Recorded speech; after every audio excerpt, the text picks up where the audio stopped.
What's up, Barnhill family, and welcome back to your home for all things combat sports. Yo. So, guys, we have a major pay-per-view coming up this Saturday night.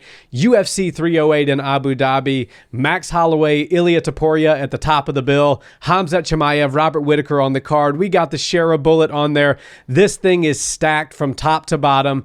Today, Nick and I are going to break down each fight, starting with the main event on the main card, and give you our thoughts and predictions on the fight. So without further ado, Nick, let's get right into the main event. Let's do it. Max Holloway, Ilia Topuria. Oh, yeah. And I'm curious to see what your thoughts are on this, because I have gone back and forth thinking about making this video and who I'm going to predict to win and how. So before I give my prediction, I'll kind of just give my thoughts on the fight, and then you can tell me what you're thinking as well. Let's hear it. Max Holloway, when you think of skilled veteran, Max Holloway has to be one of the first names that comes to mind. For sure. He's probably, arguably, the most durable fighter in the UFC. Now he's going up against one of the hardest punchers in the 145 division's history in Ilia Topuria. So that's literally the quintessential rock in a hard place. Right. Something's going to have to give here. Max does land at a higher significant strike per minute by a reasonable amount. I think he's at right over 7 significant strikes per minute landed, compared to Topuria's just over 4. But what we know about Ilia is when he does land, boy oh boy, does he put his opponent's lights out. So I think for Max, the way to victory here is going to likely be an outpointing, a decision using his length. Even though he doesn't have the longest arms, Max's reach is notoriously short for his height. Right. He does use his range really well. He uses his kicks really well, and he keeps his opponents at bay until he's ready to enter on his terms. Right. Now Ilia is going to be looking to get right in on the inside. That's where he does his best work, as you saw with Volkanovski against the cage, kind of fighting in that phone booth, as we call it, and landing those big hooks and those big uppercuts. So the range is going to play a lot into this one. What are your thoughts on the fight, and what do each man need, or what does each man need to do in order to get his hand raised? I love this fight, and I'm exactly there with you in tossing and turning on as to who I'm going to pick for this. Yeah. And when you go and you start shopping it around to see if you can steal somebody's idea or prediction or some good thoughts, if I'm at the gym or something, I'll just be like, hey, what do you guys think about the fights this weekend? It is 50-50. Yeah. Half the people go, oh man, the best is blessed. Of course Max is going to win. And then everybody else is like, dude, Topuria is the next, he's the next wave, so he's the one. I think all title fights in the UFC are very hard to predict, and anything can happen in combat sports. That's why it's probably, of all sports, the most hard to actually bet on and win. This fight is actually more difficult than almost all other title fights that I can think of. And when I think about this fight, Max Holloway many times has proven to us that on any given night, he can be the highest level mixed martial artist in the world. I see it that way. The Justin Gaethje performance was nothing short of spectacular. Capped off with the cherry on top. Best knockout for my money in UFC history. So we've seen Max do that, and I believe Ilia Topuria has the skills to be considered one of the top 5 pound-for-pound best fighters on the planet, skill-wise. So I think the fight between these guys this weekend is going to be the highest level of mixed martial arts that we've seen. And at least on paper, it sure should play out that way. One thing that sticks out to me is the difference in their striking styles. They're both very effective in what they do. Ilia Topuria loves to throw quality shots. And most of the time when you throw quality shots, you sacrifice quantity, which is totally fine. And that's normal for everybody.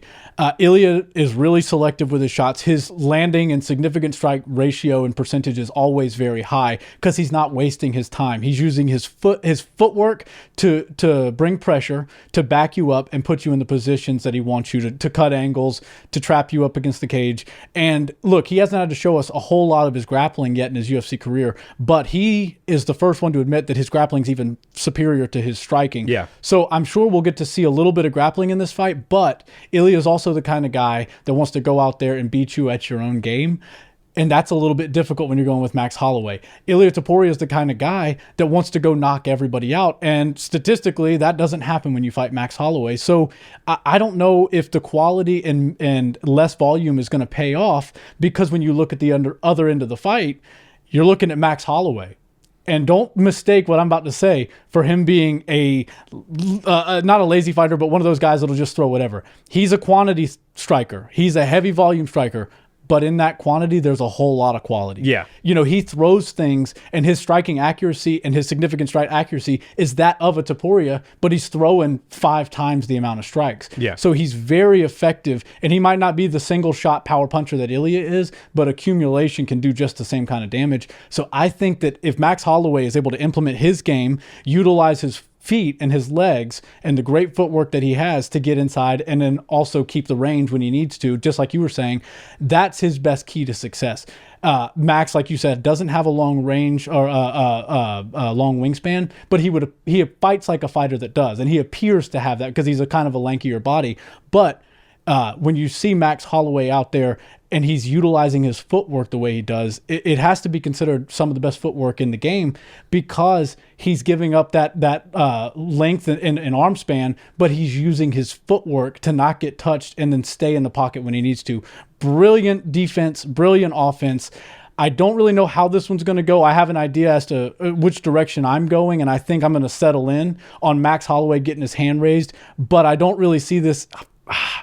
I'm back. See, I'm so back and forth on this one. It's hard. I was like predict. Max by decision. Last night I was like, okay, I'll go to bed and I'll wake up and we'll film. It'll be Max by decision. Now I'm like Max by finish. And so I'm going to go conservative. I want to be right on my prediction. Max, I'm going to go unanimous decision. He's going to get it done, regain his belt, and then it's a blessed era once again. Yeah, I mean, that's certainly a very solid prediction. Max, as we know, does not get finished. He's also, in my opinion, at 145 at least, never had an opponent that punches quite as hard as Ilia Topuria does. Right. So that's going to be really interesting to see. And the sure money, so to speak, if there is a such thing as sure money in MMA, is that the guy, if it does go to decision, the guy that's more active with more volume is probably going to be the guy that gets his hand raised unless a lot of the fight takes place on the ground. Right. Which that's kind of the that's kind of the wild card to me. Yeah. How much of this fight actually does take place on the ground? Right. Max Holloway's got really good takedown defense. Max Holloway is no slouch on the ground. Max Holloway can roll with the best of them. That's just not what he does. That's not the type of fighter that he is. He's an entertaining. He's your favorite fighter's favorite fighter. He's the fan's favorite fighter. BMF. He likes to stand. He's the BMF. He likes to stand and bang with his opponents. And a lot of people, I think, misconstrue that for the fact that maybe he doesn't have good grappling. I certainly think he does. I just don't think it's as good as Ilia's. Yeah. So I think Ilia is going to be able to get him on the ground at times. And I could see a scenario where your prediction is correct. Max does land more volume and he does, pepper in a lot of quality into that quantity. But damage is the first metric that's scored as far as the judges are concerned. And part of me is leaning towards Ilia Topuria doing more damage to Max than Max does to Ilia. Okay. As well as getting him down a couple of times and landing some pretty key and devastating ground and pound. Max Holloway may be finished at some point in the UFC if he stays around long enough. We know that all fighters' chins go at some point. Right. I don't believe that point has been reached yet. I don't believe Ilia Topuria is going to be the guy to finish Max Holloway. However, I do think he's going to win the fight. And I think he's going to win it with damage, accumulation of damage, as well as a few key takedowns in a couple of the rounds that's going to, transpire into some ground and pound that maybe busts Max up a little bit. The judges score it unanimous for Ilia Topuria. That's going to be my final prediction. Oh, it's a good one. And either way, this one's a toss-up. We don't know how this is going to go. The odds are pretty close. If you feel good about Blessed, you can put a little money his way because he's the underdog. But we watched Rob Font fight this past weekend, and this fight kind of reminds me in a lot of ways of Chito Vera versus Rob Font. Rob Font is the Max Holloway. Tons of volume he was throwing in that fight. Looked really good. Chito Vera is the Ilia Topuria. He didn't throw that much, but he got his hand raised at the end of it. And so damage is a real thing. So if I could compare two fighters to these two guys in a fight that I could see playing out similar to what we might see this weekend, it's that one. And I don't really know how it's going to go. I'm betting on the Rob Font, the Max Holloway to get his hand raised, but it really can go either way. Ilia's so buttoned up everywhere. He's got the world on his side right now. He's gaining a lot of momentum, but Max is still a young fighter. He's a living legend. He's been there so many times before. I just think Max has been the gatekeeper at 145 for so long, and it just wasn't in the card for him to get back to the title for so long. Now it's time. I feel like that belt belongs to Max Holloway. It was always his, and I think he's going to regain it. Yeah, it's really interesting. And, side note, Max Holloway is one of my top 3 favorite fighters of all time. Everybody's. So, take that with as it is, because this is not a biased prediction. No. My heart wants Max to win this fight. And there's nothing against Ilia. I like Ilia too, but Max is he's my guy. But I just think, if I'm trying to make a responsible, reasonable prediction, I think it's probably the new guy's time. I think Topuria is going to get it done, and that was a great analogy you made between Rob Font and Chito Vera. In that situation, I think, if memory serves me, Rob doubled up on the amount of strikes that were landed, but Chito still won off of the damage. But then again, my brain goes back to when everybody thought Calvin Kattar was one of the best strikers, or at least best boxers in the UFC, and we literally saw Max schooling him in boxing while speaking to DC in the commentary booth. So, Max Holloway, don't be surprised if he shows this, up and coming champion, this new legend, as it were, that there is in fact levels to this game. So I'm not changing my prediction. It's going to stick with Topuria, but I wouldn't be surprised to see you be right on this one and Max to pull it off. Yeah, and it's hard to go against a guy that's not only talking to DC as he's fighting and slipping punches, but he was being a gentleman too, and he was looking at DC. He wasn't looking at the punches coming his way. So showman at the highest level. And obviously, we have a great co-main on this fight card. Yeah. So we're talking about Robert Whittaker and Chimaev in the co-main, 5 rounds. And I believe the difference between 3 rounds and 5 rounds is the difference maker in this fight. Yes. As far as where you would put your prediction and how you see this fight playing out, who's going to be able to implement their game plan. The 2 extra rounds really does make a huge difference in this one. And look, both guys are showmen. I think Khamzat's a little bit more showy than Robert Whittaker, but Robert is undeniable. The highlight reels, the undeniability. I mean, he's everybody. He's Max Holloway for 85. Yeah, right? he really is. Yeah, a lot of similarities there. So I guess we can get into that one next. And so obviously when we're going over to the Middle East and we're putting on these big fight cards, it's star-studded. It's going to be a huge event, and there's a ton of great Middle Eastern fighters, Muslim fighters, people that have spent a lot of time over there. Nobody more popular than Khamzat Chimaev. Yeah. Right? This is usually Islam Makhachev's card. The October card in Abu Dhabi is typically when Islam Makhachev defends his belt, but obviously he's going through, I believe it's a hand surgery, so he's going to be out. But the next best thing that you have is Whittaker versus Chimaev as far as that fan base is concerned. And I think a lot of people are going to be very heavily cheering for Chimaev, but at the same time, everybody loves Robert Whittaker, no matter what corner of the world you come from, or you are a fan of Robert Whittaker if you're a fan of MMA at all. My prediction would have been very clear cut. Khamzat had the Ikram Aliskerov fight not happen with Robert Whittaker, because Robert hadn't finished anybody in a while, and he sort of looked like, okay, he's still really good, but is he getting a little bit of, too many miles on him? Right. And then he comes out with a performance like that and just knocks the socks off a top 10 fighter and shows like, hey, you know what? It may have been a few years since I got a knockout finish, but make no mistake, I can still do it. Khamzat Chimaev does get hit. Yeah. And this is a 5-round fight. Rob is hard to finish. It's not impossible to finish Rob, but he's hard to finish. Yeah.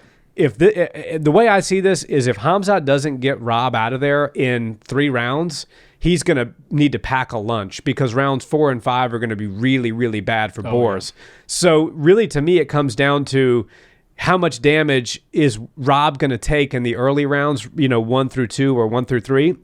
And then how much gas is going to be left in the tank for Chimaev if Rob is able to weather the storm for rounds 3 through 5. So it's going to be really crucial, in my opinion at least, for Khamzat to do some massive damage early and try to get a finish early, because he may need to concede rounds 4 and 5 out of pure exhaustion. Right. We don't know. He's brought in a new chef. He's done some different things with his training. He's scaled back a little bit. He had a problem with overtraining in the past. Right. So we'll see if the new changes bring about a new Khamzat, but really all we have to go off of right now is the Khamzat that we have seen in the cage thus far, and that's a Khamzat that does get a little tired, that does get hit a little bit too often, that does get exposed a bit every now and then. And Robert Whittaker, if you have an area to be exposed, believe you me, Robert Whittaker will find it, and he will do all the exposing that you care to have happen. So, man, this is a hard one for me to call. I think I'm going to pick Robert Whittaker to win this fight. because I just think he's crafty enough as a veteran to not absorb too much damage early on. I think Khamzat is there to be hit, and Rob has showed us that he still does have some pop in his shot. So I'm gonna say Robert Whittaker weathers the storm in the first 2 rounds. Come round 3, he really starts to take over against a gassed Chimaev, and then he ekes out a decision victory, potentially even a late finish. But I think my final prediction is going to be Robert Whittaker by decision, 3 rounds to 2. Good prediction, safe prediction. And I think given that it's 5 rounds, does sort of lean in Robert's favor. Now, when you talk about Chimaev's gas tank, you're dead on. He has no gas by the time the fights are over, and he's usually in 3-round fights.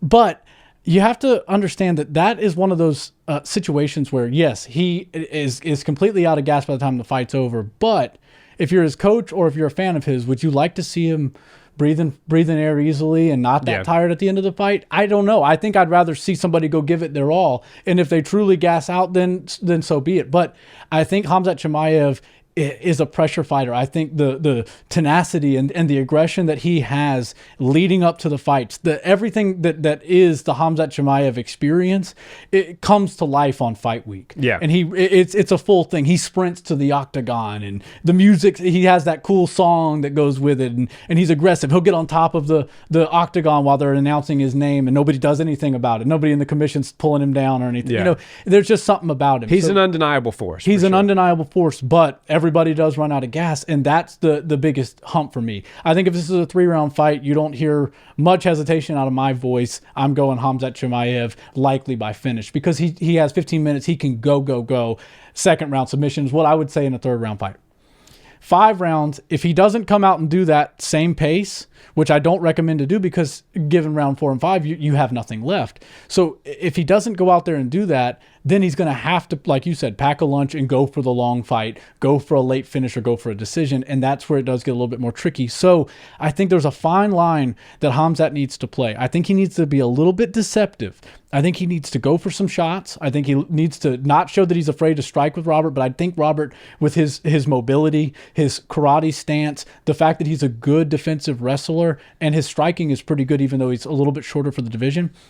All of those things are very good for Robert Whittaker, but Khamzat Chimaev can negate some of them. If he can take Robert to the ground, which I believe he can start to tire him out. He can start to exhaust Robert. And if he can do that, then getting the fight to the ground in rounds 2, 3, 4, and 5 will be a little bit easier. And if he's able to do that, after what we saw him do against Kevin Holland, just threatening the submission until he finds it, not letting up on position until you find submission, that sort of tenacity, I believe, is enough to get him a submission over Robert Whittaker. Wow. So I think, as crazy as this sounds, I was going to go 5 rounds. It's Bobby Knuckles. I'm going to go second round submission, Khamzat Chimaev. Going to be a fun first round. We're going to see a little bit of striking, but I think Robert's going to have an edge on the feet. Khamzat's not going to like it. He's going to entertain it for a little bit, just enough for Robert to forget about it. He'll change levels some way, get a nice takedown, and then from then on, he's going to be looking for that submission. Yeah, I mean, that's a great prediction. I mean, and the other thing is, too, Khamzat knows that title implications are on the line For here. sure. It's likely that Sean Strickland's going to fight Dricus du Plessis next. However, if Khamzat Chimaev is able to finish Bobby Knuckles by submission, emphatic fashion, something like that, they may still make the Strickland DDP fight, but it'll be very clear cut that Khamzat is going to fight the winner of that matchup. And, Khamzat versus Sean or Khamzat versus DDP, either way that slices out, that's a mega fight.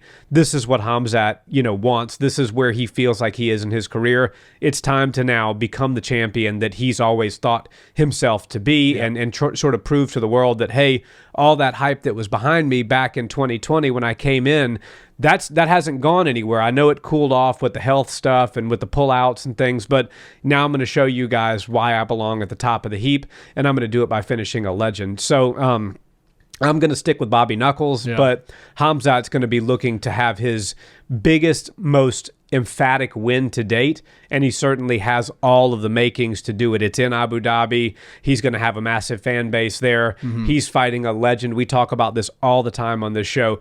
It's very rare that if you're a fighter on the come up that you get paired up and locked into a cage with a former champion. Right. Their former champions just aren't that easy to find because, they lose their belt, they stick around for a fight or two, they lose, both of them, or they lose 2 or 3 fights in a row. They're like, sorry, I'm out. Yeah, I'm not going to let the rest of these young bucks make their name off of me. So if there is a former champ floating around somewhere and you get paired up with them, that's your opportunity. Right. And believe me, Khamzat knows that, especially with a beloved fighter like a Robert Whittaker. Yeah. So I still don't think it's going to be enough to beat the crafty veteran, but I'm very excited for the fight. I want to move now to the feature bout. Lerone Murphy versus Dan 50K Ige. Great fight. This, to me, is my sleeper fight of the night. Oh, yeah. I think that if the main event doesn't turn out the way that we think it might, I think this one has a really good chance of being fight of the night. Both of these guys like to put on a show. Both of these guys are excellent strikers. Dan Ige's got it in his name. Yeah, 50K. Yeah, he should change it to 100K Ige because the guy deserves a bigger bonus every time he steps out there. Literally steps in the day of a fight and gets in there and saves the card to a certain degree. Murphy's a pretty big favorite, almost 3-1. I understand why. He's a little bit sharper. He's very undefeated, very, very skilled when it comes to striking. But Dan's a veteran. Don't mistake that. Dan is as game as they come. He's crafty, and he knows how to win minutes. He knows how to win exchanges. And when you do those things, it culminates into winning rounds. So I think I'm going to go Murphy. I believe that the skill set is just a little bit more buttoned up than Dan Ige, but I do think this is going to be a very good fight, potentially split decision. I could see it going 29-28, 29-28, and 29-28, 1 for Ige and 2 for Murphy. Right. So I think this is going to be a very close fight. I think it's going to be a fun fight. Both guys pretty hard to finish. I like this one as a decision. Yeah, both guys are hard to finish. And Dan Ige is great. And most of the time when Dan Ige's fighting, he has a height disadvantage and a range disadvantage. He will have that again tonight, but that hasn't stopped him from getting countless 50K bonuses. Yeah. So there are plenty of ways for Dan Ige to win this fight, not just if it takes it to the ground, but also on the feet. He's got heavy hands. He knows how to find his target. But Lerone Murphy, if you're not watching him, he's high level. This dude is very, very good. Some of the striking, I would say, is on that same level, same pedigree, and don't go crazy for me, but of like an Israel Adesanya. Yeah. He is so clean with his striking. His feints are beautiful. His entries, he does really great work with his feet. His footwork and angles are nice, and he sets his shots up really well. We saw what he did against Edson Barbosa. You talk about good strikers. I mean, Edson's got to be near the top of your list. Exactly.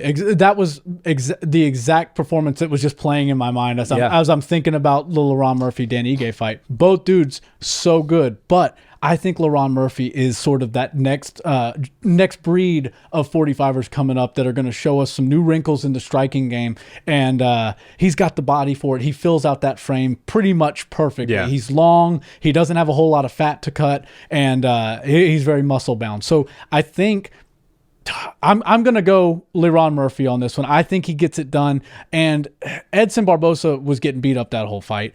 Dan Ige is very durable, but Lerone seems to be that guy. He's got very good skills. I think the speed advantage is going to be his biggest benefit. And I think that he catches Dan Ige a couple of times, hurts him, and then eventually finds his shot with a TKO. I'm going to go third round TKO Lerone Murphy. Took us 3 predictions, but we finally come to an agreement. There we go. So I think we're probably going to come to. I'd be very surprised if we didn't on this next one. Magomed Ankalaev, Aleksandar Rakic. It's a good fight. It's a good fight. Good fight. I won't bury the lead. I think Ankalaev's going to be too much for Rakic. He can comparable on the feet. I think that Ankalaev's a little bit more disciplined than Rakic is. Doesn't take as many chances, but I think there's going to be a massive advantage when it comes to grappling, and I don't think that Rakic will be able to make up for that.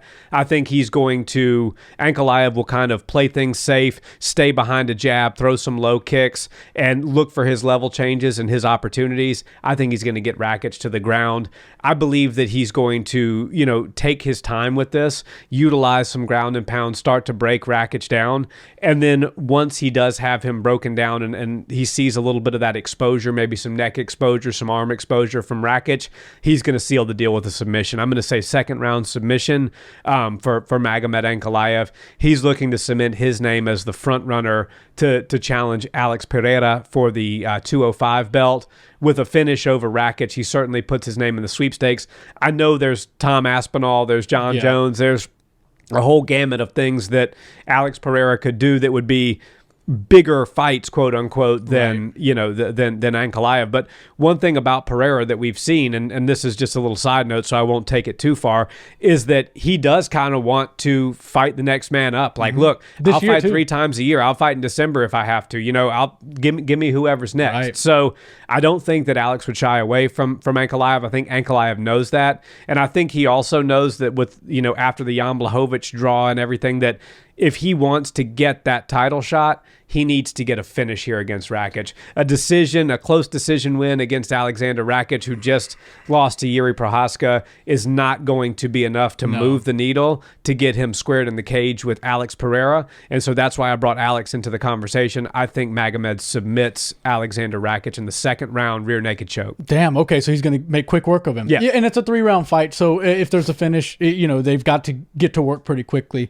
And I think either guy is at that champion or contender caliber, but I do see Ankalaev as having the advantage on the feet and on the ground. Now Rakic can score on the feet. He's got explosive footwork. He's got good striking, but Ankalaev is the complete mixed martial artist here. So it's not even that the takedowns are what Rakic can't avoid. It's the threat. It's the fact that your range is constantly being compromised when you're fighting a guy who can take the fight to the ground at any moment. Because now you have to give yourself an extra couple inches. Every time you go to throw a strike, you got to make sure he's not changing levels and shooting on you. Right. You got to throw jabs at different cadences. You got to step different ways when you throw strikes, so you can't telegraph too much and give him too much information for him to work off of. See a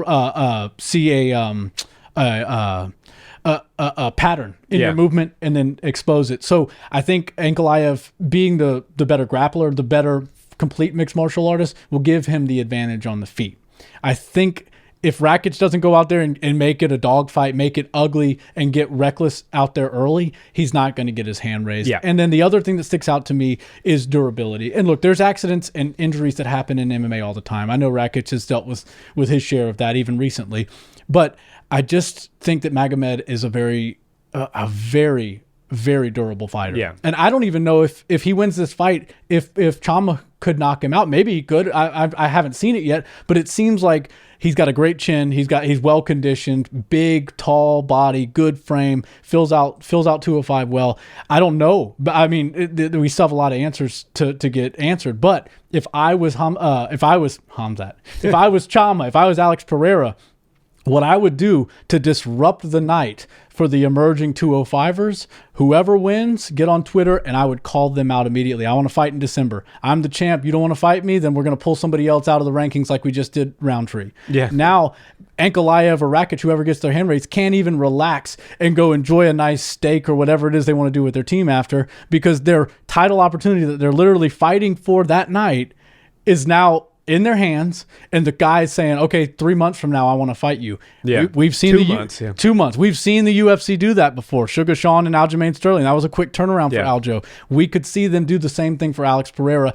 If I was Alex, I would do that, and I'm assuming that he has the same thought as me, so be on the lookout for the bottom left screen of the UFC. Yeah. I think Chama might have a word or two for him on Twitter. Interesting. Yeah, I mean, the UFC certainly doesn't need a whole lot of convincing to keep Magomed Ankalaev out of a title fight with Alex Pereira, and I'm not in the boat of people that think that Alex can't beat Magomed. Somehow the narrative has become Alex Pereira, his kryptonite would be Magomed Ankalaev. Magomed Ankalaev is very, there to be hit. He's got great striking, but make no mistake, Alex will certainly land shots, and we'll test that durability. I know we're getting way ahead of ourselves here. John Jones is the only person that's beating Alex Pereira. That's my opinion, but we can save that. Maybe Tom Aspinall too, but that was Hot take. Yeah, nah, not yet. So we have deviated from the prediction. Yes, but sorry. Final prediction, second round submission, Magomed Ankalaev. Are you going Ankalaev as well? Yeah, I'm gonna go Ankalaev, but and I think he's gonna do enough to get the number one spot. I think it's gonna be unanimous decision though. I don't really know if he's gonna get Rakic out of there. If he does, it's gonna be ground and pound. But again, it's 3 rounds. Rakic is durable and he knows what he's doing on the ground to stay safe. So I see this going unanimous decision Ankalaev's way. All right, so that brings us to the first fight on the main card, Sharaputdin versus Armen Petrosyan. And what a curtain jerker. Yeah, right. That great fight to start it out. You know, Armen is a striker like Shara. He's got roots in Muay Thai. He's 9-3, so just 12 fights under his belt. So to me, this feels like a favorable matchup for Sharaputdin Magomedov. And I think he's probably going to get the job done. Yeah. You know, the interesting thing about Sharaputdin, and you and I were talking about this before we started rolling, is that he comes from the same area of the world that the Khabibs, the Islam, you know, that whole stable of fighters come from. But he's totally different. He's a striker for one, and he's a real showman, and he's very brash. You know, Islam, Khabib, those guys, they were like, we're going to win fights, and off merit, we're going to make ourselves undeniable, and we're going to get title shots. That's right. Magomed is a little bit different, and he's kind of a breath of fresh air because you don't normally see fighters from Dagestan bring that type of differentiating factor to the equation. And he's fun to watch. Now, he has a long way to go between where he is now and becoming a UFC champion. Right. But he's being given matchups that are favorable for him because the UFC sees the star power in him. There's no secret anymore. We know how the sausage is made. If you're a marketable fighter and you have the ability to maybe become a champion, but your star power right now exceeds your skill level, then the UFC is going to give you, they need to keep you active because in order to stay a star, you have to fight. Right. So what they're going to do is they're going to give you fighters that aren't easy fights. This isn't, you know, boxing, you know, so to speak. Sorry to harp on boxing there, but you know, a lot of boxing fights over the last 10 years have been quote unquote, and they'll even say it, I need a quote unquote tune-up fight.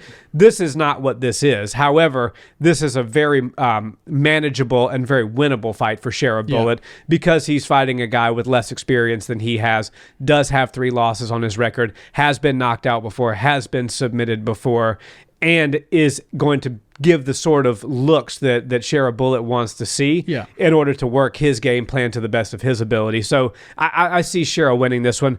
Probably by decision. I think Armen's going to be a little bit tough to finish, but I could see Shara, you know, winning a 30-27 decision here. Yeah, Shara's great, and he's undeniable. I do like the fact that they're bringing him up. They see the same star power that we all see in Sharaputdin. And yes, he's very different than the other guys, the Muslim fighters that come from that region of the world, but it's all for good. Like, okay, I'm still going to have the beard, guys. I'm going to shave the mustache, but I'm growing the hair out a little bit crazy. The beard's going to be a little bit longer. My face does the rest. I'm going to do a little more trash talking than the others. And I love that, you know, and this point is going to tie into the next one, but I love that Sharaputdin is connecting himself through call-outs to all these big names.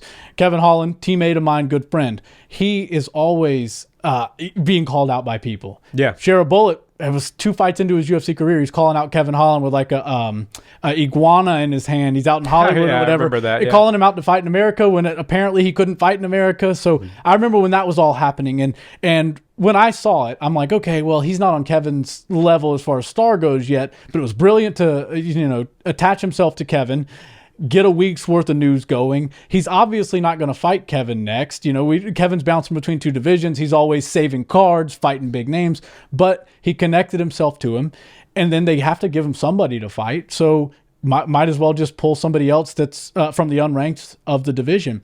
And when you're in the UFC's position, it's damned if you do, damned if you don't. You really can't win if you're the UFC and the matchmakers in this situation.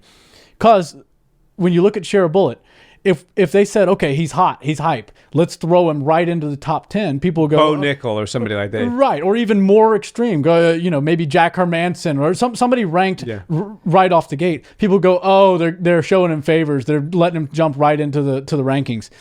So it's like, okay, well then we won't do that. We will bring him up until he, basically bumps into the top 15, and then we'll start letting him fight them. And like, oh, they're sandbagging, they're giving him easy matchups. So what do you want them to do? They have to go one way or the other. I think this direction they're going with Shara is the right direction. And a guy like Armen Petrosyan, good fighter. He's going to have a nice career in the UFC, but Sharaputdin is the attraction in this fight. He's a more skilled fighter.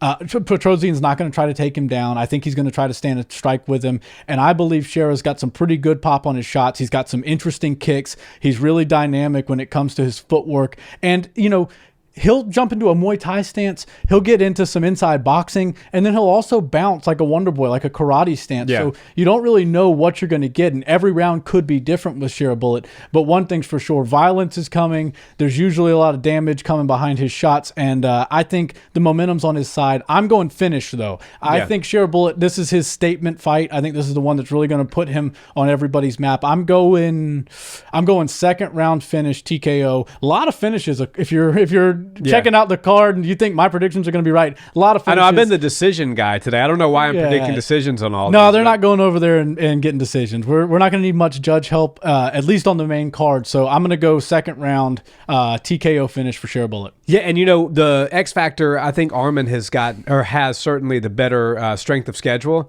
For sure. He was in there with Caio Borralho. He's had, I think, 3 or 4 UFC fights already. Yeah. He lost that fight to Caio, but he's been in there with competition above the level of that Sharaputdin has been in there with. So sure. That's just something to consider when making your own personal predictions. However, I'm sticking with Sharaputdin. I think he's going to get the job done. Yeah, I think we got some good ones. We went different on a couple, and we went the same on some. So, well, at least one of us will be right on some of these calls. There we go. Guys, thank you so much for watching this video. We drop new videos every single week. If you haven't already, click that subscribe button and let us know in the comments, who do you think is going to win each one of these fights? We'd love to hear it. We'll see you next time. Peace.